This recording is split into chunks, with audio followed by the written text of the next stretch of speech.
اللهم صل على محمد وعلى آله وسلم تسليما كثيرا كثيرا. بسم الله الرحمن الرحيم.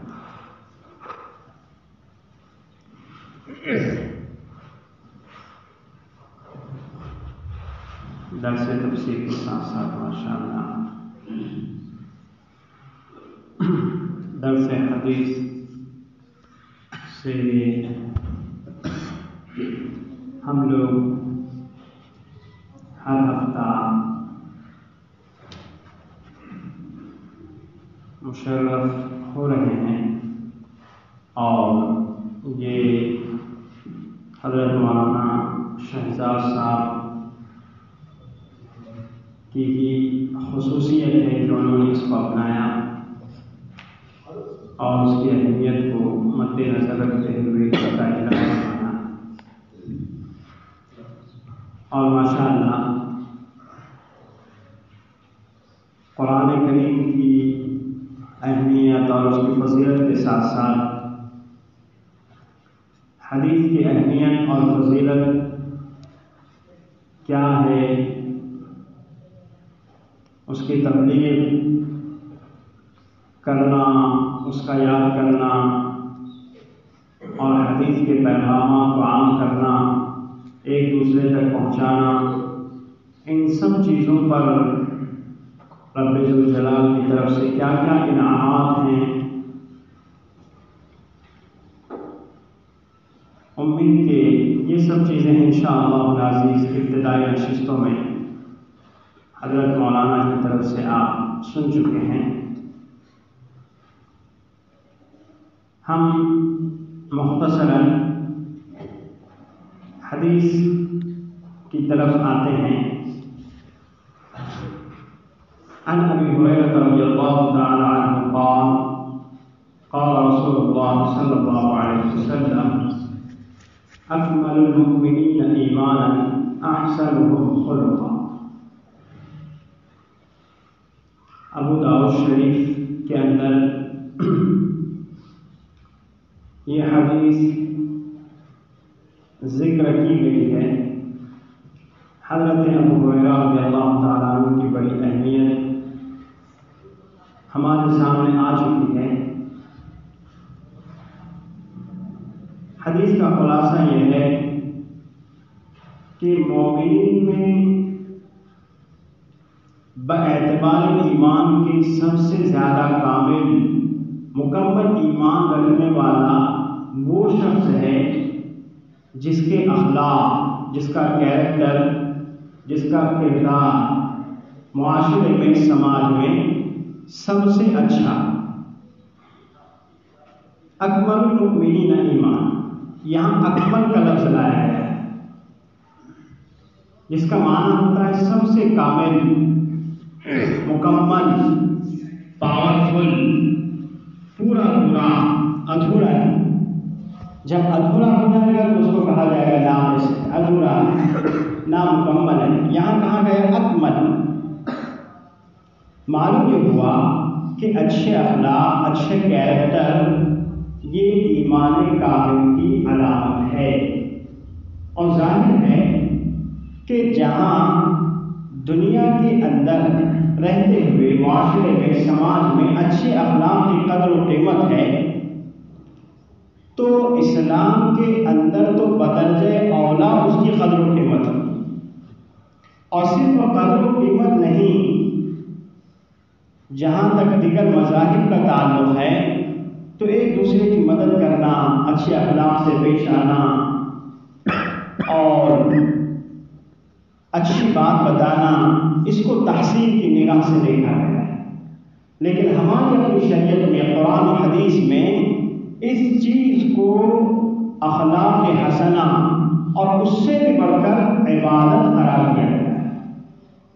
اور ظاہر بات ہے ہمارا نمازوں کے لیے پہنچنا، کوئی اچھا کام کرنا، اس میں عبادت کا جذبہ ہوتا ہے. چاہے وہ حج آپ لے لیں، زکوٰۃ لے لیں، یا جتنی قربانیاں ہم دے رہے ہیں ایک مذہب کے ناطے، تو ان سب چیزوں کو کرنے کرانے میں صرف اور رضائے الہی ہوتا ہے۔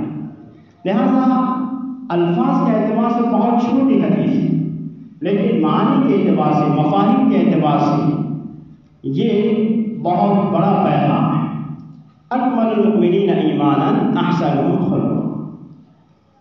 دیکھیے، عن ابن مسعود رضی اللہ تعالی عنہ عن النبی صلی اللہ علیہ وسلم قال البادئ بالسلام بریء من الکبر، مشکاۃ شریف کی حدیث ہے۔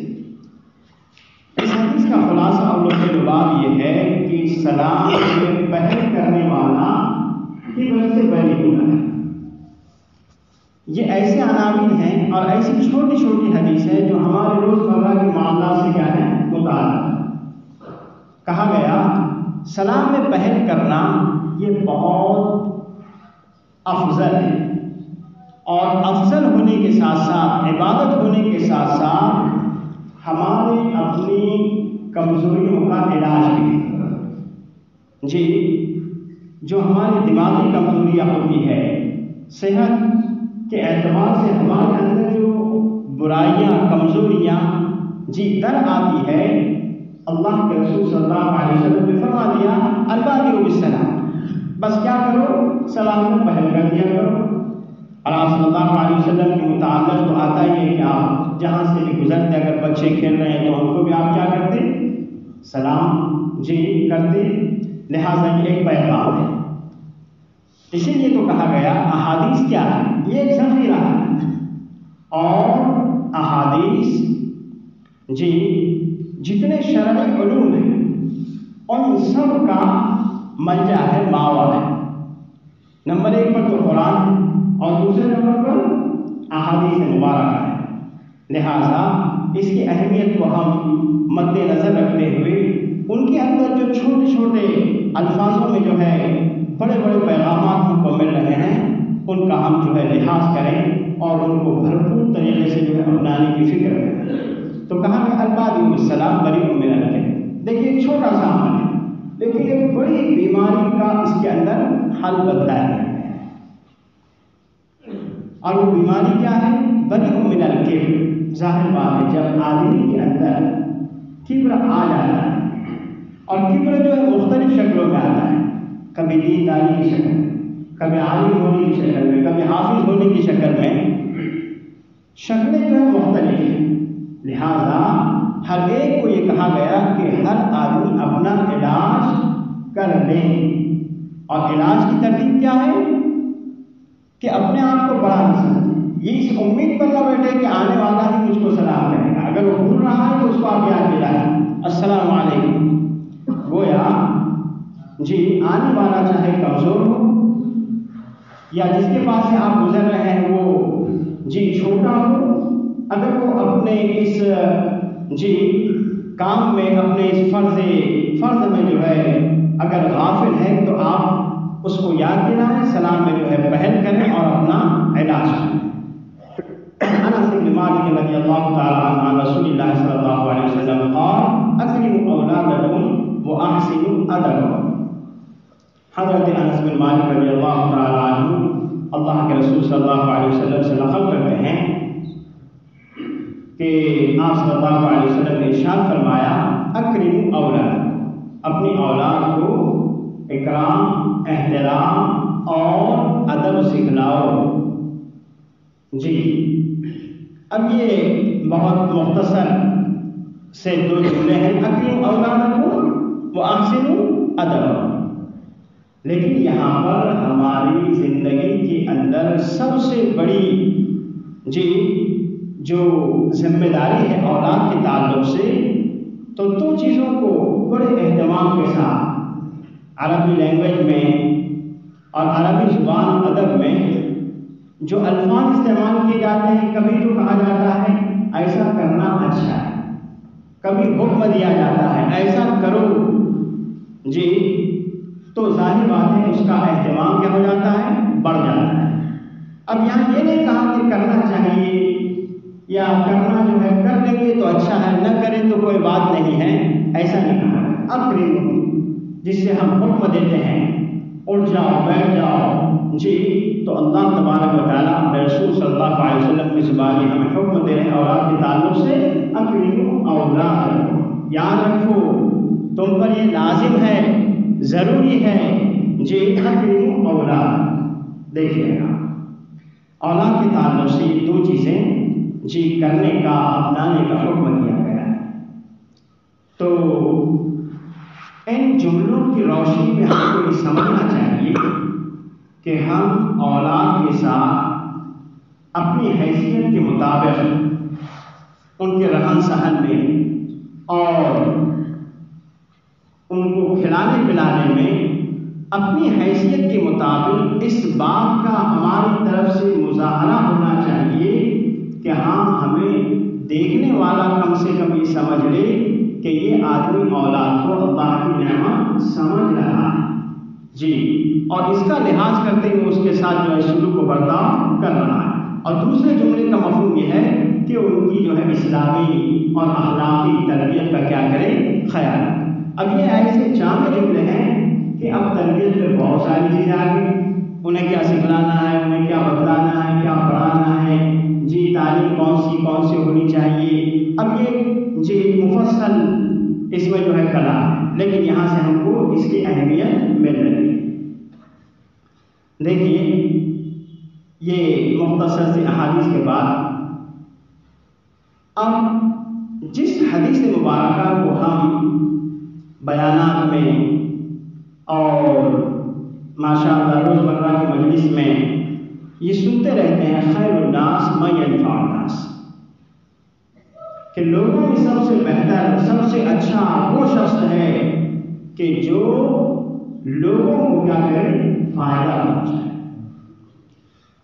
یہ ایسا جامع کلام ہے جی، اللہ کے رسول صلی اللہ علیہ وسلم کی کلام کو جوامع الکلم کہا گیا ہے۔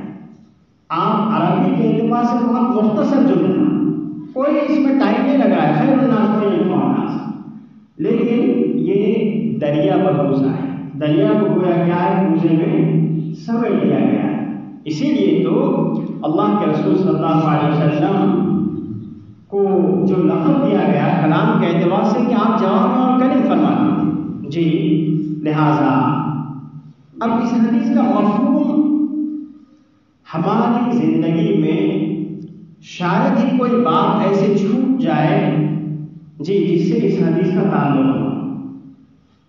دیکھیے گا اس عظیم کائنات کے اندر جی سارے انسانوں کے ساتھ ہمدردی کرنا، اچھائی برتنا، اخلاق سے پیش آنا، یہ معلوم ہوا کہ ہر مذہب کی کیا ہے، مطلوب ہے، قابل قبول ہے۔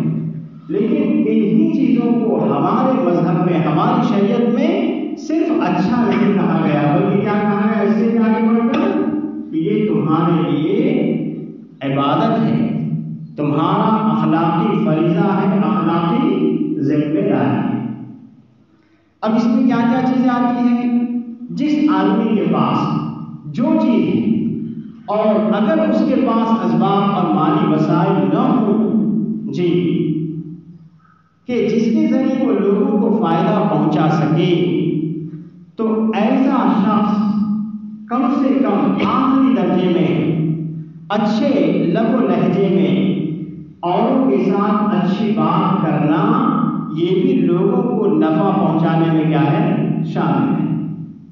لیکن جو پہلا مقصود حدیث مبارکہ کا کہ آپ کیا کیا کر سکتے ہیں، تو مطلب یہ ہے کہ جس کے پاس جو صلاحیت ہے اور حلال اور جائز طریقے پر وہ اس صلاحیت کا، اس لیاقت کا، اس قابلیت کا استعمال کرتے ہوئے خلق خدا کو، مخلوق کے خدا کو نفع پہنچا سکتا ہے، فائدہ پہنچا سکتا ہے جی، اور اپنی صلاحیت کو متعدد بنا سکتا ہے، تو وہ اس کے لیے ضروری ہے۔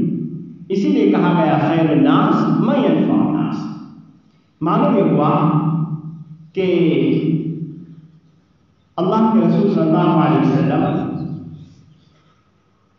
صحابہ کی مجلس میں موجود تھے اور آپ نے ارشاد فرمایا کہ بتلائیے آج کس نے بھوکے شخص کو کھانا ہے؟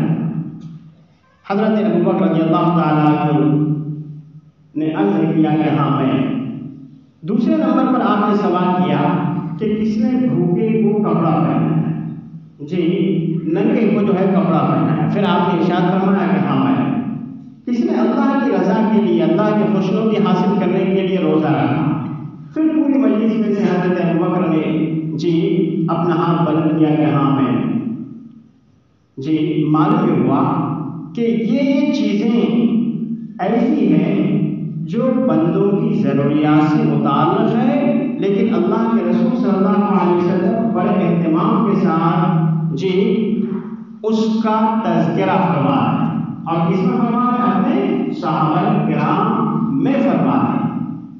معلوم ہوا کہ یہ چیزیں شریعت میں داخل ہے، شریعت سے خارج نہیں، اور یہ چیزیں ہمیں پر باندھ لینی چاہیے، سمجھ لینا چاہیے کہ قرآن اور حدیث کا کثیر اور ایک بڑا حصہ جی اس پر مشتمل ہے، بندوں کی حقوق، کس پر مشتمل ہے؟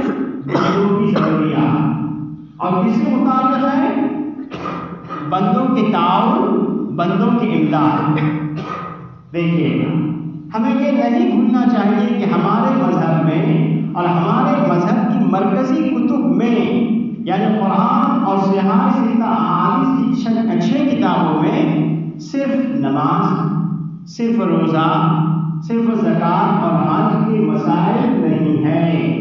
یہ تو مختصر ہے، یاد رکھیے گا، بلکہ قرآن کا بڑا حصہ، احادیث کا بڑا ذخیرہ اگر مشتمل ہے تو وہ کس پر ہے؟ بندوں کے حقوق سے مشتمل ہے، جی بندوں کی ضروریات پر مشتمل ہے۔ لہذا اس بات کو مد نظر رکھتے ہوئے خیر الناس من ينفع الناس، اگر ہم ہی اپنے آپ کو ان چیزوں سے غافل بنا کر ہمارے اپنے مذہب کی مرکزی چیزوں کو ہی جی محدود کر دیں گے تو ظاہر بات ہے اس کی افادیت ویسے نہیں ہو پائے گی جیسے ہونا چاہیے۔ لہذا ہمیں ان چیزوں کا خیال رکھتے ہوئے اب یہاں ہر آدمی اپنے گریبان میں جھانک کر یہ دیکھ سکتا ہے کہ میں اپنے کردار سے، اپنے عمل سے، جی اپنے اسباب اور وسائل سے خلق خدا کو، اللہ کے بندوں کو جی کون سی مدد، کون سی ضرورت اور کس اعتبار سے ان کے کام آ سکتا۔ لہذا اب اگر آپ ڈاکٹر ہیں، آپ وکیل ہیں، اگر آپ عالم ہیں، اگر آپ داعی اللہ ہیں، اگر آپ معاشرے کے، سماج کے اچھے فرد ہیں، تو آپ انسانی ضرورتوں کا کہاں اور کس موڑ پر جو ہے خیال رکھ سکتے ہیں، اس کو ضرور جی کرنا چاہیے، اپنانا چاہیے۔ جی اسی لیے کہا گیا خیر الناس من ينفع الناس، اور یہ حدیث الحمدللہ جی ہم بارہا سنتے ہیں، لیکن اس کے مفہوم کو بھی جو ہے ہم وسیع پیمانے پر جو ہے سمجھنے کی اور اپنانے کی جو ہے کوشش کریں تو انشاءاللہ العزیز ہمارے اپنی زندگی بدلنے میں جی اور اپنے آپ کو بدلنے میں جو ہے وقت نہیں لگے گا۔ اسی لیے تو کہا جاتا ہے جی ہم بیانات میں سنتے ہیں کہ نشہ پلا پلا کے گرانا تو سب کو آتا ہے، نشہ پلا پلا کے گرانا تو سب کو آتا ہے، مزہ تو جب ہے کہ گرتوں کو تھام لے ساتھ۔ لہذا اگر ہمارے کسی عمل سے، اگر ہمارے کسی بول سے، اگر ہمارے کسی کردار سے کسی کا کوئی کام بن جاتا ہے تو دوستو یہ ہماری دنیا اور آخرت دونوں کا جو ہے بیڑا پار کرنے کے لیے کیا ہے؟ کافی ہے۔ اس لیے کہ رحمت بہانہ بھی جو ہے اللہ کی رحمت کیا کرتی ہے؟ بہانہ ڈھونڈتی ہے۔ لہذا یہ جو چیزیں ہیں اور یہ جو درس حدیث الحمدللہ آپ کے پاس شروع ہوا ہے، حضرت مولانا کے توسط سے ان چیزوں کی جو ہے ہم بھرپور قدردانی ہیں۔ اگر ہم قدردانی نہیں کریں گے تو ہم ناقدرے ہو جائیں گے، اور ناقدری کرتے کرتے ہم معاشرے میں، سماج میں تقریباً ناقدرے ہو چکے ہیں۔ لہذا اگر کوئی ہماری عزت کر رہا ہے تو بہت کم ایسا ہے کہ اس کے اندر اخلاص ہے، ورنہ وہ سامنے ہے جب تک آپ کی عزت کر رہا ہے، تسنع اور تکلف سے جو ہے کام چلا رہا ہے۔ لیکن ہمیں صرف ظاہری عزت نہیں چاہیے، حقیقی عزت چاہیے۔ آپ کے سامنے اگر وہ عزت کرتا ہے تو آپ کے پیچھے بھی وہ کیا کرے، آپ کی عزت کرے۔ اسی لیے تو حدیث میں کہا جاتا ہے من لم یعرف نفسہ لم یعرف الناس، جب تک آپ خود اپنے آپ کو نہیں پہچانیں گے وہاں تک عوام اور لوگ کوئی پاگل نہیں کہ آپ کو پہچانے۔ لہٰذا سب سے پہلے آپ کو کیا کرنا ہے، اپنی عزت خود کرنا ہے، تب جا کر جو ہے لوگ آپ کی کیا کریں گے، عزت کریں گے۔ لہٰذا انہی چند چیزوں پر ہم دعا کرتے ہیں کہ اللہ تبارک و تعالیٰ تمام چیزوں پر ہم سب کو عمل کرنے کی جو ہے توفیق نصیب فرمائے۔ وآخر دعوانا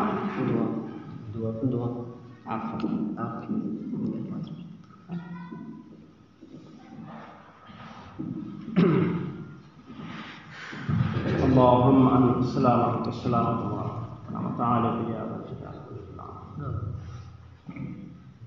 اللهم انا نسالك الهدى والتقى والعفاف والغنى. اللهم انا نسالك العفو والعافيه. اللهم انا نعوذ بك من البرص والجذام والجنون ومن سيء الاسقام اللهم اغفر للمؤمنين والمؤمنات والمسلمين والمسلمات الأحياء والأموات. اے اللہ رحم کا، کرم کا، فضل کا، عفو کا، درگزر کا معاملہ کر۔ اے اللہ ہماری خطاؤں کو اے اللہ سیئات و حسنات سے بدل دے۔ اے رب ذوالجلال، آج ہم آپ کی اس دھرتی پر ناقدرے ٹھہرے۔ اے اللہ تمام احکام کو ہم یکسر بھلائے جا رہے ہیں، اور اگر ادائیگی بھی ہے تو ظاہری طور پر ریاکاری ہے۔ اے اللہ اس ریاکاری کو، اے اللہ اس نام و نمود کو دور فرما، اے اللہ ختم فرما۔ اے رب ذوالجلال رحم کا، کرم کا، فضل کا، عفو کا، درگزر کا معاملہ فرما۔ اے اللہ جو کچھ عبادتیں ہم سے ادا ہو رہی ہے اے اللہ انہیں محض اپنے فضل سے قابل قبول بنا۔